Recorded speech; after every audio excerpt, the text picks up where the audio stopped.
What's going on, everybody? Welcome to CNA Customs. My name is Tayson, and today we're going to be talking about 3 reasons why I love the 2JZ. So the first reason I want to talk about is the cost. So just ignore all the clutter of PVC and random tools and a tire. But this 2JZ I picked up from a junkyard. It came out of a 2001 Lexus IS300, and I believe it had about 160,000 miles, I believe, if I remember correctly. And I picked this thing up for dirt cheap with the transmission that's buried in there, wrapped in the tarp, as well as a few other goodies like the ECU, and I think it's in one of these trash bags. I've actually still got the wiring harness. And the reason that these engines are so cheap is because they came in a lot of cars here in the States. So here in the great US of A, these engines predominantly came in Lexus cars. And just to name a few, it was a Lexus IS300, GS300, and SC300. Now, they also came in the Mark IV Supra, but who really has the budget for one of those? So all the Lexus cars that I mentioned will also have their Japanese counterparts, and those are Toyotas. So the SC300 here in the States, over in Japan, that's a Toyota Soarer, and the Lexus GS300, which here in the States, it's a Lexus. In Japan, it's a Toyota, and that's the Aristo.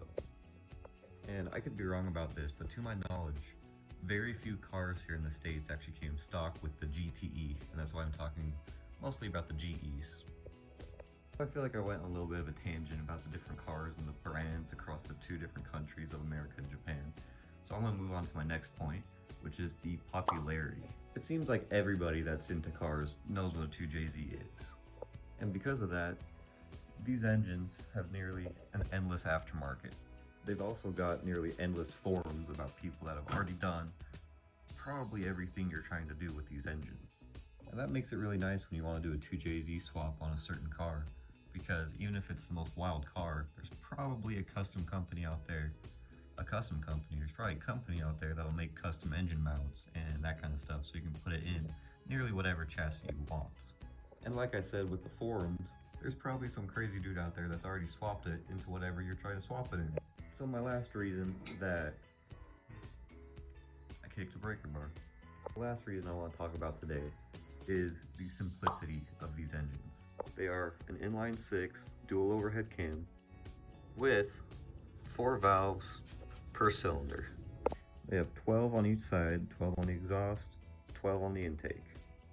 Now some people might be like, well, why is that a reason that you love the 2JZ? And I'll tell you, when my dad was building the engine in his 1980 Corvette, he was dealing with rocker arms and push rods and that kind of thing. And this is actually the first engine that I'm building on my own. I helped him a little bit on that engine, but not very much, because this was a few years ago and I just wasn't as into cars. But now that I'm into cars and I want to start building my own engine, I leaned back to show you the engine. I showed you bikes. There's the engine.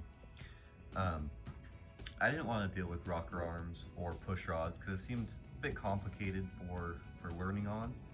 And so that's why I love the 2JZ, because the inline 6 makes it extremely easy, very straightforward. It's got a total of 2 cams, and it's a very, very simple design. It makes sense in my brain. I can comprehend it and understand it. Once I rub all 3 brain cells together, it makes sense. I just think that because of the simplicity, it's a good engine to learn on, and like I said on my previous point, there's endless aftermarket. So if I break something, I could probably get a replacement pretty easily and not too expensively. Now, with that all being said, at some point in my life, I will be building a car with, push rods and rocker arms, because American muscle. I don't think anything sounds better than a big V8. And also, the 2JZ, I'm gonna put 1, maybe 2 turbos on. Right, that's gonna be a turboed engine. But I thought about doing some kind of supercharger or procharger, but I decided I'm gonna save that for whenever I'm gonna build a big American V8 with a supercharger on it. And I know there's a lot of people out there, a lot of guys that are, American muscle only, Mopar and all that kind of stuff. And then there's a lot of people that are import only, whether that be EU or Japanese or Korean or anything like that. But personally, I don't have a taste. I like both of them. I love the Japanese cars for, I think they have a really cool look, especially in the late 80s and 90s. And also turbos, I think are really cool and they make amazing noises. But I see and appreciate the value of American muscle.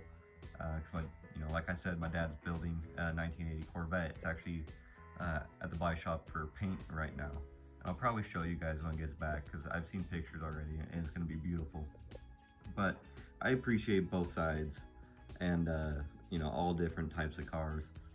The only cars I don't really like are European.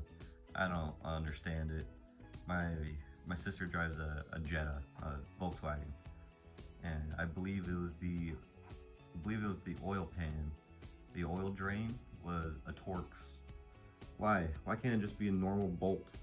Again, that being said, at some point I would love a E36 or 46 M3. I think those are really cool cars. But I'm gonna start with Japanese and then I'll go American.